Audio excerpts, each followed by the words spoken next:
Hello दोस्तों, आप लोगों का स्वागत है H2O स्टडी चैनल में। हम लोग पढ़ रहे हैं फिजिक्स। हम लोग पॉलिटेक्निक का फिजिक्स पढ़ रहे थे, जिसमें देखिए आप लोगों को पूरा सिलेबस लगभग खत्म हो गया। अगर आप लोग अच्छे से पूरा प्रिपरेशन करना चाहते हैं, पूरा अच्छे से सिलेबस कवर करना चाहते हैं, थ्योरी प्लस क्वेश्चन प्रैक्टिस दोनों, तो आप लोग फिजिक्स का स्टार्टिंग से देखिए, प्ले लिस्ट खोलिए, वहां पे 1 से लेकर 40 या 45 क्वेश्चन 45 वीडियोज है। यहाँ से आप लोगों को फिजिक्स का टोटल क्वेश्चन कवर हो जाएगा। हर एक टॉपिक को टच किया हुआ है और हर एक टॉपिक से न्यूमेरिकल प्लस क्वेश्चन दोनों प्रैक्टिस करवाया हुआ है। यहाँ से आप लोगों को बेटर तरीका से समझ में आ जाएगा, अच्छा कॉन्सेप्ट के साथ बताया हुआ। इंग्लिश वाले लोग ध्यान दीजिएगा, थोड़ा सा आप लोग को स्टार्टिंग में 1 2 3 वीडियो हिंदी में मिलेगा, उसके बाद आप लोग को भी इंग्लिश में है, तो पहले ही देखकर भड़क नहीं जाइएगा। इसका मतलब आगे जाइएगा तो वहां पे आप लोग को भी इंग्लिश मिलेगा। ऐसे बेटर तरीका से हिंदी भी समझाया गया, ऐसा नहीं है कि हिंदी नहीं समझ में आ जाएगा। तो फिजिक्स का यहाँ से आप लोग टोटल तैयारी कर सकते हैं। आप लोगों को कहीं इधर उधर भटकने की जरूरत नहीं है, हर एक टॉपिक हर एक कॉन्सेप्ट पढ़ाया हुआ है। ठीक, तो हम लोग पढ़ रहे थे force and laws of motion, जिसमें हम लोग इसका जस्ट पहले वाला टॉपिक में न्यूटन्स लॉ पढ़े थे। न्यूटन्स का जो फर्स्ट लॉ है वो देखे थे हम लोग, सेकेंड लॉ है वो देखे थे, और थर्ड लॉ है वो देखे थे। तीनों लॉ के बारे में हम लोग अच्छे से पढ़े थे। तीनों लॉ का हम लोग एग्जाम्पल भी देखे थे। तो आप लोगों को एक चीज काम करना है यहाँ से, कि तीनों लॉ का एक एक एग्जाम्पल कमेंट बॉक्स में कमेंट करना। मान लीजिए फर्स्ट लॉ था, तो फर्स्ट लॉ जो भी था उसका एग्जाम्पल क्या करना, कमेंट में लिखना है एगो। सेकेंड लॉ है तो सेकेंड लॉ का एग्जाम्पल लिखना है कमेंट बॉक्स में। ठीक, थर्ड लॉ है तो थर्ड लॉ का एग्जाम्पल लिखना है कमेंट बॉक्स में। इतना काम आप लोग जरूर कीजिएगा। First law, second law, third law, केवल और केवल एग्जाम्पल लिखना है। ठीक, आज हम लोग पढ़ेंगे law of conservation of momentum. Law of conservation of momentum मतलब कि संवेग संरक्षण का नियम। इससे ना आप लोग को न्यूमेरिकल पूछेगा। संवेग संरक्षण के नियम से आप लोगों को न्यूमेरिकल जितना ज्यादा से ज्यादा हो सके पूछता है। तो देखते हैं कि संवेग संरक्षण का नियम, conservation of momentum, law of conservation of momentum, law of conservation of momentum मतलब कि संवेग संरक्षण का नियम। इसका हिंदी होता है संवेग संरक्षण का नियम। अब देखिए यहाँ पे एक वर्ड आ रहा है संवेग, इसका इंग्लिश क्या आता है, मोमेंटम। अब देखिए ये मोमेंटम संवेग क्या होता है, इसके बारे में हम आप लोगों को अच्छे से बताए हुए कि मोमेंटम संवेग क्या होता है। संवेग मतलब होता है मोमेंटम बराबर होता है द्रव्यमान गुने त्वरण। अब ये देखिए मास इंटू, संवेग को पी से डिनोट करते थे, पी बराबर है मास इंटू वेलोसिटी। इसके बारे में अच्छी तरह से हम लोग बताए हुए थे कि मास ज्यादा रहेगा तो वेलोसिटी भी ज्यादा रहेगा, लेकिन वेलोसिटी ज्यादा होने में उसको समय लगेगा। ये सब सारा चीज आप लोग को बताया हुआ है कि संवेग बराबर क्या आता है, मास इंटू वेलोसिटी। इसी को यहाँ संरक्षण कंजर्वेशन मतलब क्या होता है कि ये जो संवेग है, ये जो मोमेंटम है, इसको हम लोग नष्ट नहीं कर सकते हैं। जो यहाँ पे मोमेंटम है, इस पोजीशन पे जितना मोमेंटम जनरेट हुआ है उतना ही मोमेंटम इस पोजीशन में भी जनरेट होगा। जैसे law of conservation of energy पढ़ाए थे, एनर्जी में पढ़ाया हुआ है आप लोग का जो भी वर्क पावर एनर्जी है, एनर्जी में इसको जिक्र अच्छा से किया हुआ है, law of conservation of energy. तो उसी तरह law of conservation of momentum मतलब कि संवेग संरक्षण का नियम। इसमें देखिए संवेग संरक्षण का नियम कहने का तात्पर्य क्या है। जैसे इसको अगर एक्सप्लेनेशन करना है तो एक्सप्लेनेशन करेंगे, मैथमेटिकली एक्सप्लेनेशन करेंगे प्लस में थ्योरेटिकली एक्सप्लेनेशन, दोनों तरह से हम लोग सीखेंगे। तो सबसे पहले ध्यान रखिएगा, मोमेंट कंजर्वेशन ऑफ मोमेंटम कहाँ पे मिला था हम लोग को, कौन सा लॉ में, तो न्यूटन से जो सेकेंड लॉ था उसी में हम लोग को मिला था लॉ ऑफ कंजर्वेशन। मतलब कि लॉ ऑफ कंजर्वेशन, वहां पे कंजर्वेशन मिला नहीं था, लेकिन केवल वहां पे मोमेंट मिला था, क्योंकि न्यूटन सेकेंड लॉ ही बोलता है कि the rate of change of momentum is directly proportional to its applied force, its external applied force. ठीक ना, तो देखिए जो the rate of change of momentum, मतलब rate of change of momentum, momentum का जिक्र हो रहा था वहां पे भी, तो यहाँ पे भी मोमेंटम का जिक्र होगा, ठीक है। तो देखिए यहाँ से अगर हम लोग से पूछ दिया जाए कि law of conservation of momentum कौन सा लॉ से लिया गया था, तो यहाँ से आप लोग दिमाग में जरूर रखिएगा कि law of conservation of momentum कौन सा लॉ से लिया गया, सेकेंड लॉ से। अगर एग्जाम में पूछ देगा law of conservation of momentum मतलब कि संवेग संरक्षण का नियम न्यूटन के कौन सा लॉ से लिया गया है, कौन सा लॉ से लिया गया, सेकेंड लॉ से, सेकेंड यानी दूसरा नियम से हम लोग लिए हैं law of conservation of momentum, ठीक। तो यहाँ से एक क्वेश्चन का आंसर आप लोग को मिल गया होगा। जैसे देखिए law of conservation of momentum को 3 स्टेप में समझना होगा। पहला ये है, दूसरा ये, तीसरा ये। देखिए तीनों कंडीशन पहले बताते हैं। यहाँ बॉल है, एक बॉल ये है और एक बॉल ये है। यहाँ है ए बॉल ए है, ये है बी है। सेकेंड कंडीशन देखिए एक्सप्लेन कर दे रहे हैं अच्छा से, सेकेंड कंडीशन। थर्ड कंडीशन फिर ऐसे ही हो गया, यहाँ ए और बी दोनों है, यहाँ देखिए ए और बी यहाँ पे।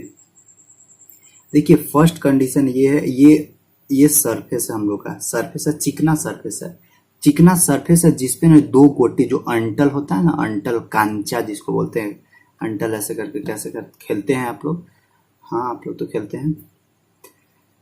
तो ये देखिए ये जो अंटल होता है अगर इस पे ऐसे रख दीजिएगा ना तो ये गुड़गुड़ाने लगेगा नीचे, ऐसे चलने लगेगा नीचे। उसी तरह से हम लोग क्या किए कि एकदम जो फ्रेश सरफेस था, एकदम शाइनिंग सरफेस था, उस पर 2 गो अंटल यहाँ पे आराम से रख दिए। फर्स्ट कंडीशन ये है, सेकेंड कंडीशन ये है, थर्ड कंडीशन ये। फर्स्ट कंडीशन में क्या किया, आराम से दोनों रख दिए और ये दोनों आराम से रखे हैं, थोड़ा सा दोनों में फोर्स लगा। तो ये इसमें क्या है ना कि ई वाला ए में थोड़ा ज़्यादा वेलोसिटी से इसको रखे और बी में थोड़ा कम वेलोसिटी था, मतलब कि ए में u1 वेलोसिटी था। इनिशियल वेलोसिटी को u1 से ही ना मेजरमेंट करते हैं, तो आप लोग भी जान रहे हैं। जब इसमें u1 वेलोसिटी से आगे जा रहा था और ये u2 वेलोसिटी से आगे जा रहा था, ठीक ना। और ध्यान रखिएगा इसका मास कितना है, मास m1 है और इसका भी मास m2 है। ये m1 मास का है और ये m2 मास का।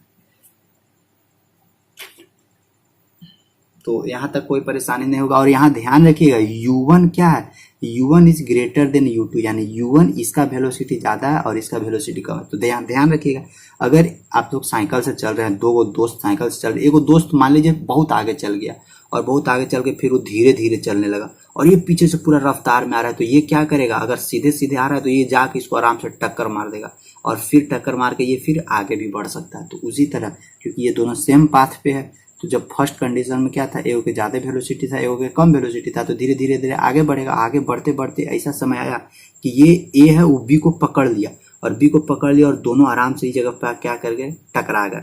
और जैसे ही टकराया तो देखिए ए का तो स्पीड ज़्यादा था, बी का स्पीड कम था। तो बी का स्पीड कम था तो जैसे ही यहाँ टकराया तो ये बी क्या करेगा, जैसे देखिए जैसे यहाँ टकराया ना तो ये पीछे वाला ना आगे वाला को ठेलेगा, धक्का देगा। तो आगे वाला क्या करेगा, अचानक से बी और तेजी से रफ्तार चलने लगेगा। जैसे क्या होता है ना कि आप लोग देखे होंगे, दोस्त लोग अगर खेल रहे हैं, दोस्त लोग भी दौड़ रहे हैं, दोस्त लोग अगर दौड़ रहे हैं तो अचानक से इसको धक्का दीजिएगा ना पीछे से, तो ये अचानक से झटका लगा के और आगे दौड़ जाता है अचानक से। तो उसी तरह यहाँ भी हो गया। तो स्टार्टिंग में क्या था, u1 u2 से वेलोसिटी से आगे बढ़ रहा था जिसमें u1 ग्रेटर था u2। फिर सेकेंड कंडीशन में क्या होगा कि दोनों ऐसा समय आया कि दोनों कुछ समय के लिए, एकदम थोड़ा सा ही समय के लिए क्या किया गया, दोनों टकराया। और जैसे ही दोनों टकराया तो लास्ट में फिर क्या हो गया, ए का भी वेलोसिटी चेंज हो जाएगा, मतलब फाइनल वेलोसिटी यानी ये ए का v1 वेलोसिटी हो गया और बी का v2 वेलोसिटी हो गया। और मास क्या है, जो पहले m1 m2 था, यहाँ भी m1 m2 है, यहाँ भी m1 m2 है। मास में कोई चेंजिंग नहीं आया, तो यहाँ तक कोई दिक्कत ना। अब देखिए अब इस ऑब्जेक्ट में कितना मोमेंटम प्रोड्यूस हुआ होगा, सोचिए। वेलोसिटी कितना है, u1 है, मास कितना m1, तो मोमेंटम बराबर क्या होता है, मास इंटू वेलोसिटी, p बराबर mv होता है ना। तो देखिए मास तो यहाँ m1 है और इसमें वेलोसिटी क्या है, u1। और ए ऑब्जेक्ट ये वाला है और ये ऑब्जेक्ट एक यहाँ नीचे है, ए ऑब्जेक्ट एक बी ऑब्जेक्ट यहाँ है, एक बी ऑब्जेक्ट यहाँ है। तो हम लोग स्टार्टिंग में फर्स्ट और थर्ड वाला में लेकर चलते हैं। फर्स्ट और थर्ड वाला में स्टार्टिंग में u1 वेलोसिटी था और बाद में फिर v1 वेलोसिटी हो गया। तो इस दोनों के बीच में चेंज इन मोमेंटम क्या हो गया, change in momentum with respect to time, अभी नहीं, विथ रिस्पेक्ट टू टाइम नहीं लेते हैं, अभी केवल चेंज इन मोमेंटम लेते हैं। तो इसमें कितना मोमेंटम जनरेट हुआ था स्टार्टिंग में m1 u1, तो यहीं पे लिख दें, यहीं पे देखिए स्टार्टिंग में यहीं पे लिख दे रहा, स्टार्टिंग में m1 u1 जनरेट हुआ और इसमें b में कितना हुआ था m2 u2 हुआ, और फाइनल कितना मोमेंटम जनरेट हुआ यहाँ से देखिए, इसका भी मास m1 है, इसका भी मास m2। फिगर समझिएगा, फिगर से सब हो जाएगा, m1 v1 ये फाइनल मोमेंटम निकला और इसका m2 v2 फाइनल मोमेंटम निकला। तो चेंज इन मोमेंटम यानी मोमेंटम में कितना बदलाव हुआ, तो फर्स्ट देखिए चेंज इन मोमेंटम, एम से मोमेंटम मतलब कि संवेग में कितना परिवर्तन हुआ, तो पहले बॉडी ए में लेते, ए में कितना परिवर्तन हुआ से देखिए, फाइनल क्या था m1 v1 में से इनिशियल वाला घटा दीजिए m1 u1 माइनस क्या होगा m1 u1, ये हो गया किसका मोमेंटम बी का निकला, सॉरी ए का, ए ऑब्जेक्ट है। अब बी में आते हैं, अब बी में देखिए बी का मोमेंटम कितना होगा, चेंज इन मोमेंटम निकाल रहे हैं, तो m2 v2 माइनस यहाँ देखिए m2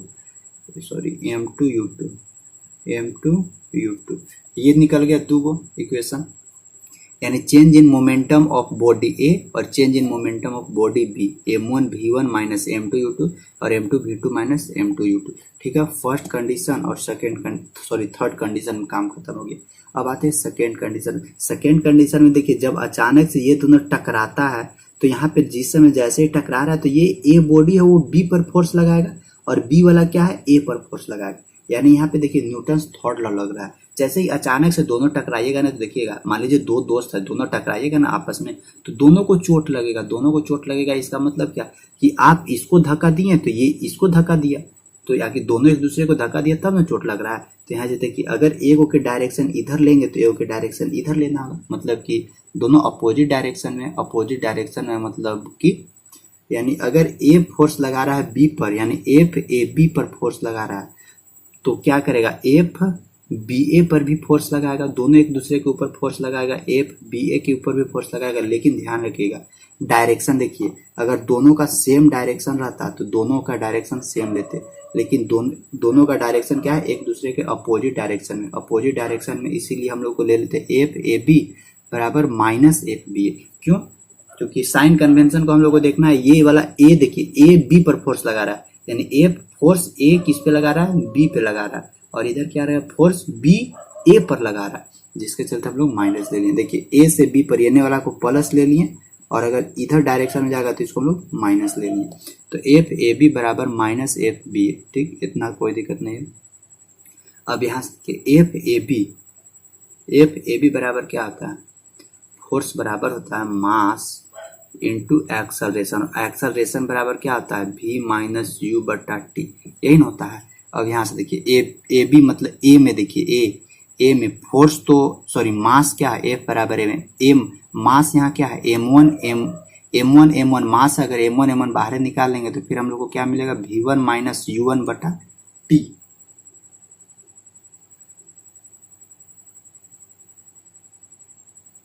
या ऐसे भी कर सकते हैं न्यूटन सेकेंड लॉ के अनुसार, ये जो एक्सटर्नल फोर्स लग रहा था यहाँ पे, जो इधर से धक्का दिया इधर धक्का दिया, एक्सटर्नल फोर्स किसके डायरेक्टली प्रोपोर्शनल होता है, change in momentum with respect to time. तो चेंज इन मोमेंटम क्या था m1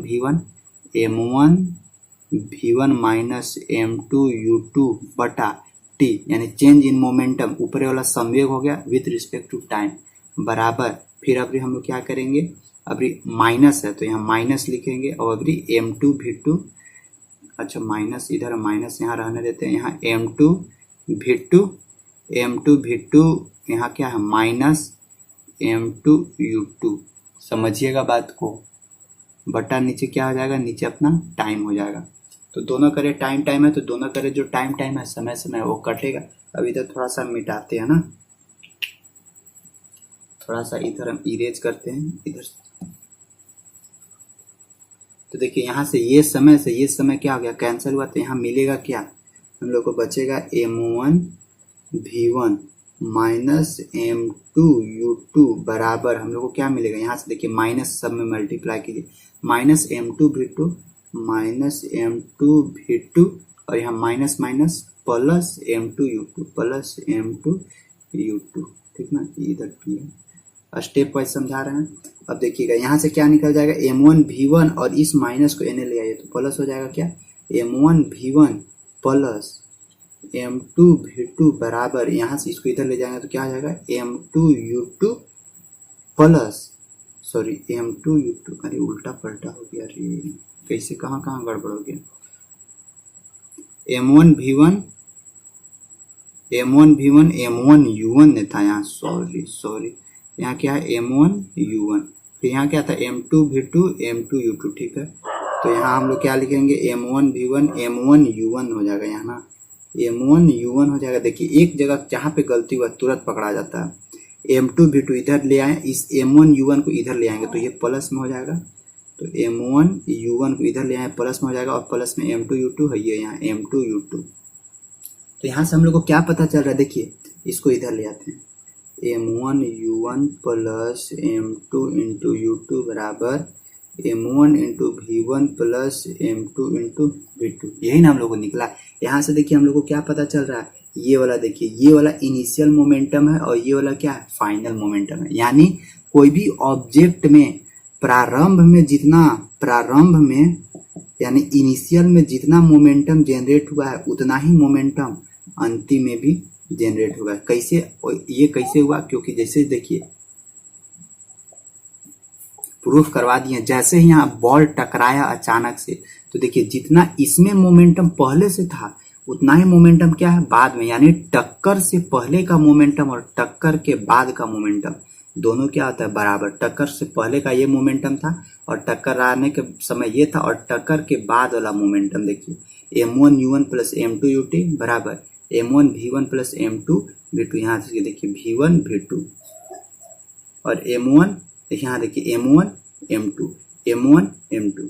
तो यहाँ से कहने का मतलब है कि law of conservation of momentum से हम लोग को यही पता चल रहा है कि टक्कर के पहले और टक्कर के बाद का मोमेंटम, टक्कर के पहले और टक्कर के बाद का जो समवेग होता है, टोटल समवेग, वो क्या होता है, इक्वल होता है। इतना यहाँ से याद रखना है कि law of conservation of momentum से हम लोग को क्या पता चला कि टक्कर के पहले और टक्कर के बाद का टोटल मोमेंटम बराबर होता है। इस इक्वेशन को याद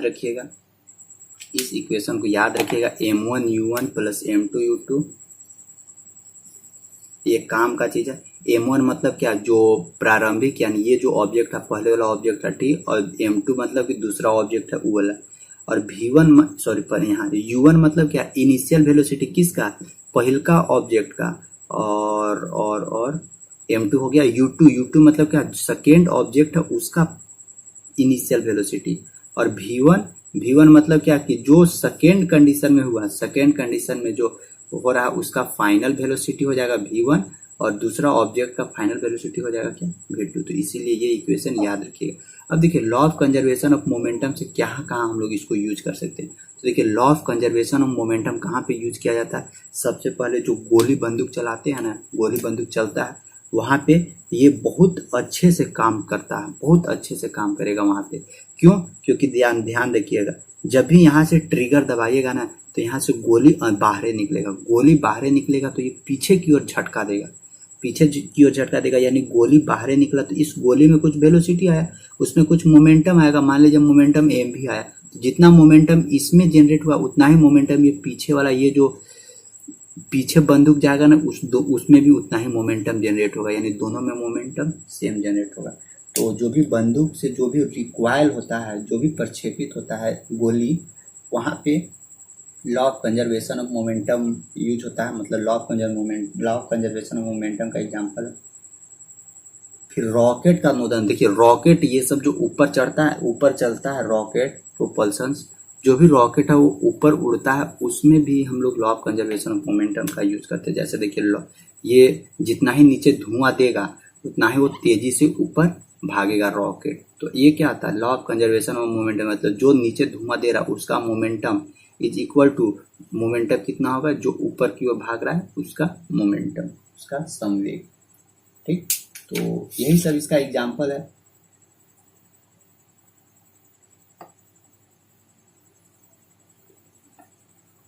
और देखिए और एक एग्जाम्पल बताते रहे कि ये जो और एग्जाम्पल का ये जो गुब्बारा रहता है, गुब्बारा में हवा भर दिए पूरा, इसका मुंह बांध दिए, इसमें चारों छरों को छेद कीजिएगा ना, देखिएगा कि ये जने तने उड़ियाने लगा। तो देखिए उड़ियाने से पहले का जो मोमेंटम था वो और उड़ियाने के बाद वाला मोमेंटम, वो दोनों मोमेंटम क्या होता है, सेम होता है। तो यही था हम लोग का law of conservation of momentum. इससे आप लोग को अच्छा खासा क्वेश्चन बना देता है और अच्छा क्वेश्चन बनाता है। Law of conservation of momentum यही था हम लोग को। फॉर्मूला याद रखना है। कौन फॉर्मूला? m1u1 प्लस m2u2 बराबर m1v1 प्लस m2v2। ये वाला इक्वेशन को क्या करना है, दिमाग में कंठस्थ कर लेना है। जिनको जिनको याद नहीं होगा वो याद कर लीजिएगा इसको, समझे। टक्कर के पहले का कुल मोमेंटम यानी कोलिजन के पहले का टोटल मोमेंटम बराबर कोलिजन के बाद का जो टोटल मोमेंटम, वो दोनों का आता है एक दूसरे के बराबर होता है।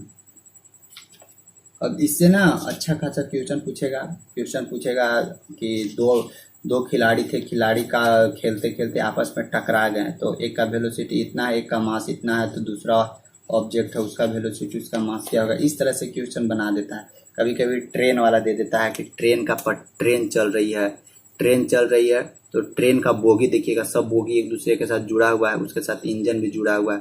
ये इस पे इतना फोर्स लगाया, ये इधर फोर्स लगाया, ये इधर से फोर्स लगाया, ये बोगी इधर मारा, ये बोगी इधर मारा, ये बोगी इधर मारा। तो इस तरह से सारा न्यूमेरिकल भी इससे अच्छा बनता है। तो न्यूमेरिकल इससे पढ़ाएं, क्योंकि अगले क्लास में आप लोग को क्या बताया जाए, अगर आप लोग जैसा सलाह दीजिएगा, क्योंकि ये चैप्टर तो खत्म हो गया। Law of conservation of momentum पूरा पढ़ा दिया, Newton first law second law पढ़ा दिए, फोर्स के बारे में पढ़ा दिए, फिर मतलब force and laws of motion भी खत्म हो गया।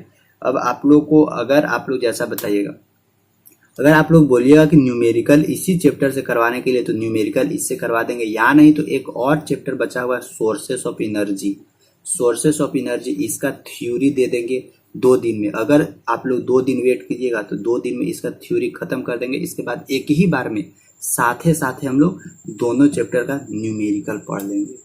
ऐसे भी कर सकते हैं। अगर सोर्सेस ऑफ एनर्जी में भी कुछ न्यूमेरिकल मिलेगा तो वहां से, वैसे इसमें तो न्यूमेरिकल नहीं मिलेगा, लेकिन सोर्सेस ऑफ एनर्जी जो ऊर्जा का स्रोत है वो भी पढ़ना बहुत जरूरी है। उससे भी 2 क्वेश्चन पूछता है, 2 क्वेश्चन पक्का पूछेगा। तो आप लोग जरूर रिस्पॉन्स बताइएगा, रिस्पॉन्स दीजिएगा, जरूर फीडबैक दीजिएगा कि आप अगला दिन आप लोग न्यूमेरिकल पढ़ना चाहते हैं, लॉ ऑफ मोशन का न्यूमेरिकल पढ़ना चाहते हैं, या सोर्सेस ऑफ एनर्जी का थ्योरी पढ़ना चाहते हैं। ध्यान रखिए सोर्सेस ऑफ एनर्जी का थ्योरी 2 क्लास में खत्म हो जाएगा, इसको ध्यान रखिएगा। तो अगर सोर्सेस ऑफ एनर्जी का थ्योरी एक बार पढ़ लीजिएगा तो फिर क्वेश्चन उससे भी छूटेगा नहीं, या नहीं तो आप लोग जैसा सलाह दीजिए ऐसा बताइएगा। अगर कुछ बताएगा तो फिर हम अपने मन से स्टार्ट कर देंगे। हम तो स्टार्ट करेंगे सोर्सेस ऑफ एनर्जी, फिर सोर्सेस ऑफ एनर्जी को पढ़ा के फिर साथ में फिर न्यूमेरिकल करवा देंगे। तो बस आज का क्लास यहीं तरह रहेगा। और आप लोग ध्यान रखिए इसका जो पीछे वाला वीडियोज देखिए वीडियोज देखने से ना आप लोगों को बहुत बेनिफिट होगा। वीडियोज जितना ही देखिएगा ना उतना ही निखरिएगा अपने आप को, उतना ही ज़्यादा समझ में आएगा, उतना ही अंदर से कॉन्फिडेंस बढ़ेगा कि हाँ हम एग्जाम अच्छे से क्वालिफाई कर सकते हैं।